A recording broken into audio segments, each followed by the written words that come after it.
croyais qu'on parlait anglais dans ces films? Bon, c'est moi, ton père.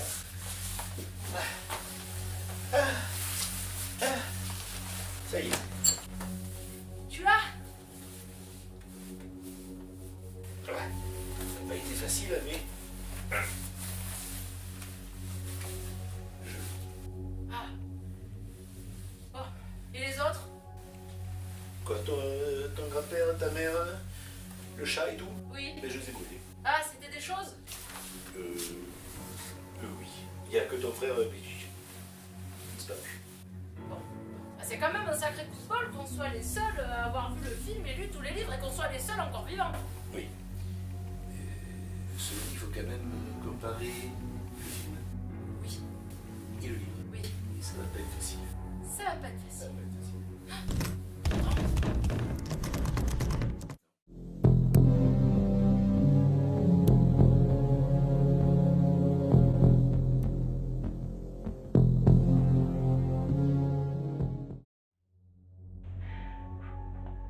Bon, alors j'ai mis Romain en quarantaine le temps de la vidéo, mais trêve de blabla. Aujourd'hui, j'ai dû faire appel à mon petit papounet d'amour que j'aime pour vous parler de ça. Ce livre, je l'ai cherché partout pendant longtemps. Wogosver, que l'on pourrait traduire par Qui va là, est une longue nouvelle ou plutôt un court roman écrit par John W. Campbell, publié en 1938. Il a été édité en France en 1955 sous le titre Là-bas est d'un autre monde. D'où le mal que j'ai eu à le trouver. Il a été adapté plusieurs fois au cinéma, en 1951, en 1982 et plus ou moins en 2011. En 2018, une version longue a été retrouvée et publiée sous le nom de Frozen Hell, mais elle n'est pas encore disponible en français. Finalement, le roman original a été réédité en France en novembre 2020 et je ne vous explique pas mon bonheur quand j'ai enfin pu l'offrir à mon papounet d'amour, fan absolu du film The Thing de 1982. Alors le bonheur a été de courte durée. Un changement qui saute aux yeux, c'est par exemple la narration du livre, autant dans la forme que dans le fond. Le meilleur exemple, c'est le tout premier chapitre narré par Macready. C'est un long monologue parlé et c'est ennuyeux à mourir. L'auteur aurait pu faire de Macready un narrateur à la première personne, ou lui faire raconter le déroulé des événements de manière concise, en partageant ses pensées plus précises avec le lecteur. Mais non! Au lieu de ça, on a un chapitre entier où le gars parle comme un bouquin, et c'était vraiment la pire manière d'introduire l'histoire. D'autant qu'après ça, les chapitres s'enchaînent, souvent sans vraiment de cohérence ou de manière à casser complètement le rythme. C'est surtout très mal organisé. Oui. On ne sait jamais qui parle, qui fait quoi. Tu trouves ça normal, toi, de devoir lire plusieurs fois une page pour comprendre ce que tu viens de lire? Je pense que c'est surtout parce que l'auteur n'a pas pris la peine de présenter ni le contexte, ni les personnages, et encore moins les lieux. Et c'est peut-être ça qui est la plus grosse différence avec le film de Carpenter, où on est d'accord, la scène d'exposition est exemplaire. Oui, parce que chez Carpenter, en effet, en quelques minutes, il nous présente, ou au moins il permet d'identifier tous les personnages, et la situation, d'entrée, nous met l'intrigue directement. Dans le film, les plans en hélicoptère au-dessus des grandes étendues enneigées pendant la course-poursuite du chien nous indiquent qu'on est dans un endroit inhospitalier, qu'on identifiera plus tard comme étant l'Antarctique. Parfois, c'est plus succinct, mais en nous montrant plusieurs plans de la station, des plans larges, puis plus resserrés, comme pour les quartiers de Macready, on nous met dans l'ambiance et on nous familiarise avec le lieu. On ne les découvre pas au fil du film et on peut identifier les différents points de la station, pas comme dans le bouquin où ça arrive comme un cheveu sur la soupe. Même pour les personnages. Regardez-moi ces quelques secondes d'introduction. C'est du pain béni. Sur les 6 personnages présents sur l'image, 4 sont en train d'effectuer des actions qui peuvent définir leur personnalité. On voit ensuite Macready, et la scène nous permet de voir que notre héros est un dur à cuire qui boit du whisky, qu'il a mauvais caractère, mais qu'il est aussi plein de ressources.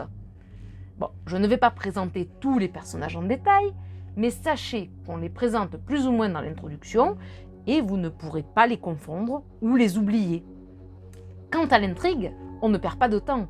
Dès les premières secondes, on voit le vaisseau de la chose s'écraser sur Terre, l'ambiance musicale nous indique tout de suite une menace, et à partir de l'arrivée de l'hélicoptère dans le camp, le but est de savoir pourquoi deux Norvégiens voulaient tuer un chien. Voilà. Et l'autre grosse différence, c'est le traitement des personnages. Ah, je suis d'accord avec toi. Non seulement ils ne sont pas présentés correctement dans le livre, mais surtout, ils sont tous remplaçables et n'ont pas de personnalité. Oui, c'est vrai que c'est dommage pour un livre qui est censé nous immerger dans une ambiance paranoïaque, de perdre tellement de temps et de neurones. Surtout des neurones. Surtout des neurones. À se souvenir de qui est qui, quel est son rôle dans l'intrigue, et finalement la paranoïa ne marche sur aucun d'entre nous. Je confirme. Et puis le fait qu'il y ait 37 humains, la plupart non nommés, ne nous aide pas. Chez Carpenter, nous avons 12 personnages, tous nommés, identifiables, et auxquels on peut soit s'attacher, soit soupçonner d'être la chose. Ce suspense, cette tension, eh bien ça ne marche pas quand on a 37 personnages, dont 17 seulement sont nommés, à peine survolés et surtout interchangeables. Concernant les 10 personnages, ils sont pour la majorité très différents dans le livre et dans le film. En tout cas pour ceux qui sont présents dans les deux médias. Bennings est un mécanicien aéronautique dans le livre, alors qu'il est météorologue dans le film. Il meurt relativement tôt dans The Thing, mais survit dans Who Goes There. Il est particulièrement paranoïaque, à juste titre. Blair est sans doute le personnage qui change le moins, du moins dans la deuxième partie. Car au départ, il veut absolument dégeler la chose. Il joue exactement les mêmes rôles, que ce soit de détruire les moyens de locomotion ou en se jouant les boss finales. Il est relativement gros dans le film alors qu'il est décrit comme ayant des petits doigts osseux dans le livre, ce qui suppose qu'il est plutôt mince. Clark est toujours responsable des chiens et, contrairement au film, où il est tué en tant qu'humain par Macready, il est une chose dans le livre. Le Dr Cooper survit, contrairement au film. C'est aussi celui qui se souvient qu'ils ont enfermé Blair et que ce dernier n'a pas été testé. Gary est toujours le chef de la station. Bon, par contre, il sera chosifié dans le livre alors qu'il n'est assimilé qu'à la toute fin du film. Macready est décrit comme un géant de bronze. Alors, est-ce que c'est à cause de sa teinte de peau, parce qu'il est roux ou parce qu'il a une attitude taciturne ? Aucune idée, ça ne sera jamais explicité. Il n'est pas pilote d'hélicoptère, mais météorologue, et il est plus ou moins le personnage principal. Quant à Norris, dans le livre, il est décrit comme costaud, alors que bon, il est obèse dans le film. Il survit dans le livre et a même le dernier mot, alors qu'il est l'une des premières victimes de la chose dans le film de Carpenter. Il a un rôle bien plus important dans le livre, et c'est quelqu'un qui fait beaucoup de théories. Donc cela dit, le véritable changement de ton entre ça et le film, c'est quand même le changement des personnages. Parce que les personnages... Ils sont complètement cons. Ça va pas non de parler grossier comme ça, dis oh. Ah ben oui, mais... T'es pas élevé que le poissonnaire. Mais désolé papa, mais est-ce que tu as un autre mot pour décrire cette bande de bras cassés ? Bon, alors c'est vrai, dans le film, ils ont une réaction à peu près logique, bien que, et ils s'en sortent plutôt bien. Alors que là, le moins qu'on puisse dire, c'est qu'on n'a pas les couteaux les plus affûtés du tiroir. Et ça va que la base n'a qu'un étage, parce que sinon il n'y aurait pas la lumière partout, si tu vois ce que je veux dire. Je vois. Non mais, excusez-moi, hein, mais à côté de ces gars-là, les scientifiques de Prometheus et d'Alien Covenant sont des génies. Déjà, ils partent en Antarctique avec des vaches. Alors, je veux bien que ça n'existe pas, le lait stérilisé aux USA, mais quand même, le lait en poudre. Mais ça existe depuis 1851. C'est quand même beaucoup plus facile et pratique de transporter et stocker une tonne de lait en poudre plutôt que de faire venir plusieurs vaches, leur fourrage et leur litière. C'est vraiment se compliquer la vie pour rien. Ah, Sauf pour une scène qui n'a ni queue ni tête, où on apprend que les animaux de la station étaient en fait des choses. C'était prévisible. Donc on flippe, car s'ils ont bu du lait de ces mêmes vaches qui ont été traites 1 heure auparavant, il y a des chances que tout le monde soit contaminé. Sauf qu'en fait non, parce que... Il y a un truc là, c'est une histoire de vache dedans. Soit c'était encore des vaches au moment de la traite, soit des imitations parfaites, mais alors qui donnent du lait parfait. Alors, je suis désolée, mais implanter une idée débile, à savoir se trimballer des vaches en Antarctique juste pour une péripétie qui fait quoi, la montre? La péripétie fait 20 lignes, c'est de là à là. Je suis désolée, mais ça me sort complètement du truc. Mais s'il n'y avait que ça...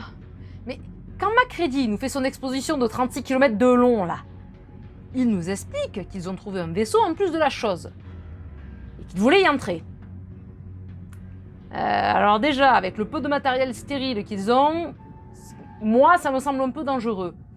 Bon, eux, ça ne les a pas empêchés d'essayer de percer un trou avec des outils, mais aussi en versant de l'acide de batterie dessus.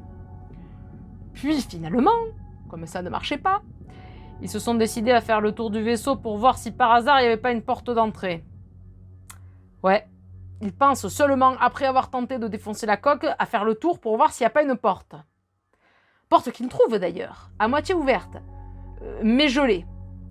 Et là, ils ont une idée brillante pour rentrer. Ah bah tiens, et si on faisait tout péter pour faire fondre la glace? Ah oui, c'est génial, quelle brillante idée! Heureusement qu'on est des Américains. Hein? Oui, alors bon, le moins qu'on puisse dire, c'est que ça n'a pas eu l'effet escompté, car ça fait exploser le vaisseau.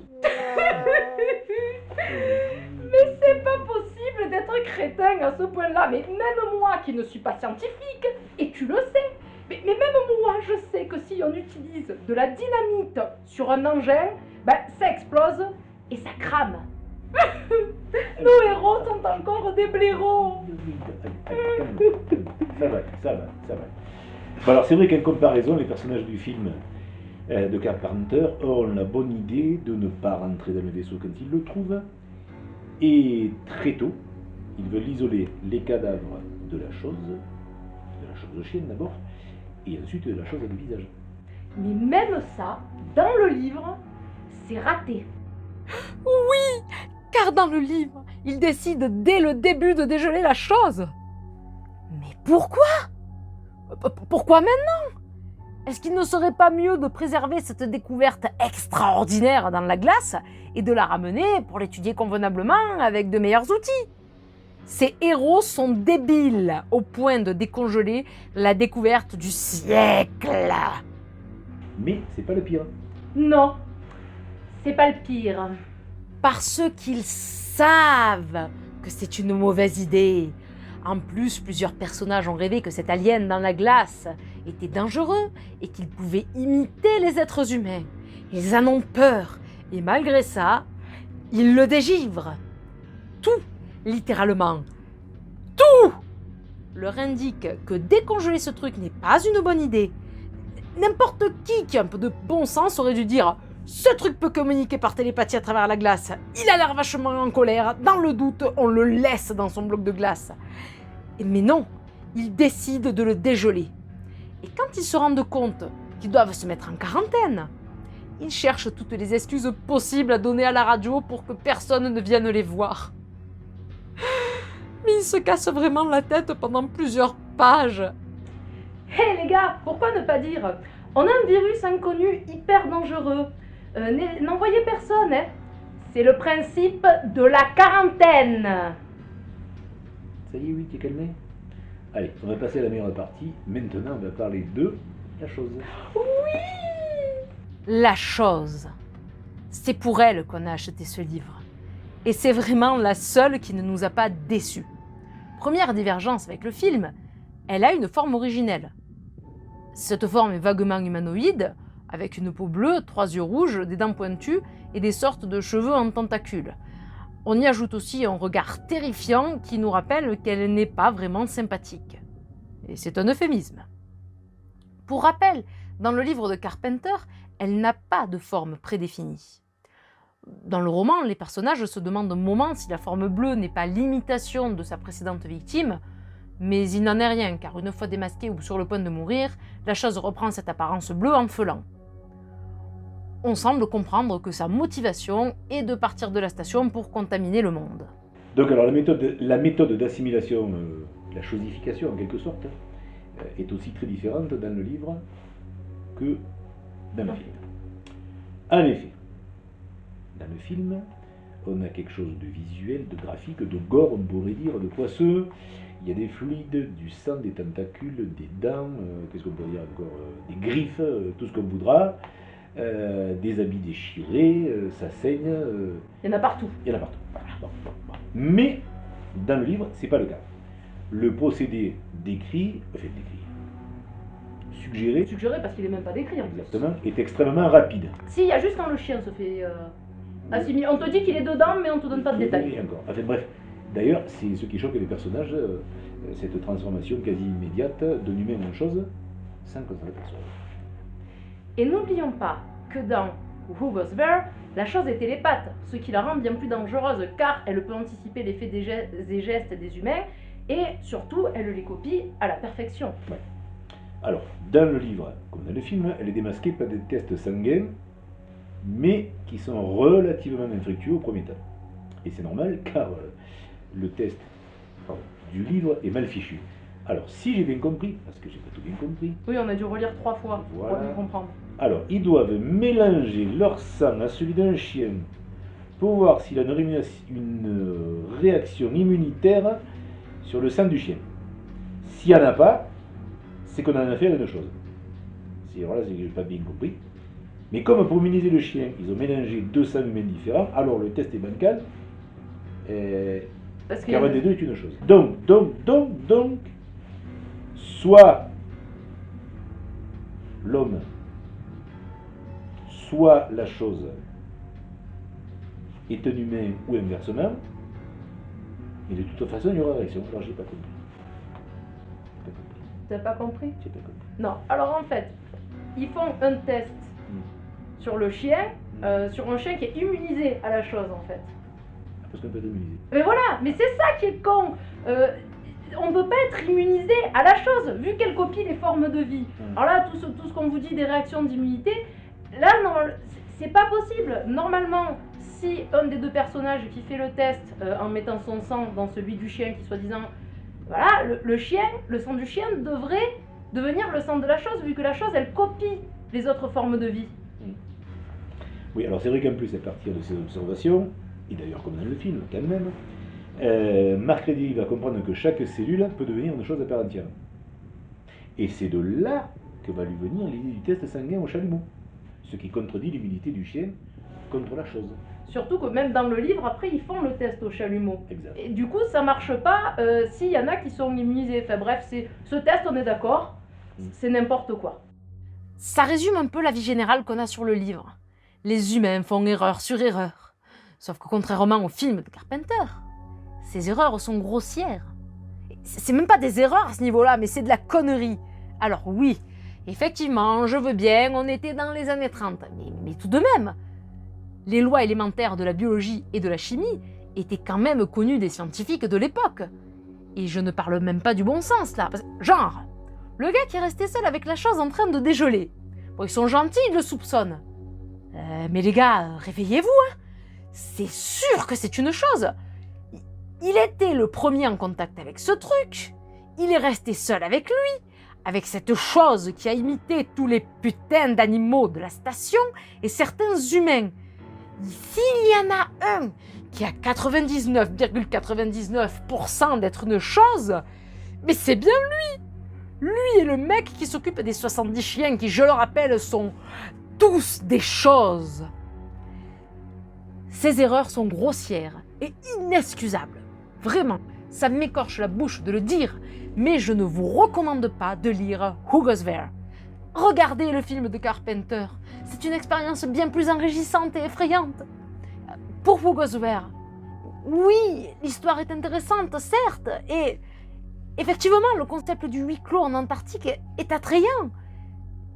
Mais ce n'est vraiment pas agréable à lire, surtout pour des gens qui ne sont pas des gros lecteurs. Alors, peut-être que c'était le top à l'époque, j'en sais rien. Mais j'ai lu des nouvelles de science-fiction d'un certain âge, mais qui étaient beaucoup plus digestes et agréables. Je ne comprends pas qu'on ait encensé cette œuvre à ce point. J'ai conscience d'être un peu dur. Alors, je vais demander à mon papa, qui est un lecteur de haut niveau, féru de science-fiction, on a fait en plus, nous, des études littéraires, donc on va lui demander son avis. Papa? Oui. Ton avis? Quoi, sur ça? Oui. Sur ça? Ah oui, sur ça. Je le veux vraiment. Je le veux. Et les spectateurs aussi. Tu l'exiges. Je l'exige. Bon. C'est de la merde! Mais du coup, on est encore plus fan du film de Carpenter, qui fait 100 fois mieux que son matériel d'origine. Alors là, Monsieur Carpenter, on est d'accord tous les deux. Chapeau bas. Chapeau bas, monsieur. Bon, eh bien, merci à vous d'avoir regardé cette vidéo. Vous pouvez nous soutenir avec un pouce bleu ou en vous abonnant. Et pendant ce temps, nous, on va faire passer le test à mon frère. On aura besoin de lui pour la prochaine vidéo sur le film. Ah, ciao! Allez, Tu veux ce flamme? je lance pas. On y va.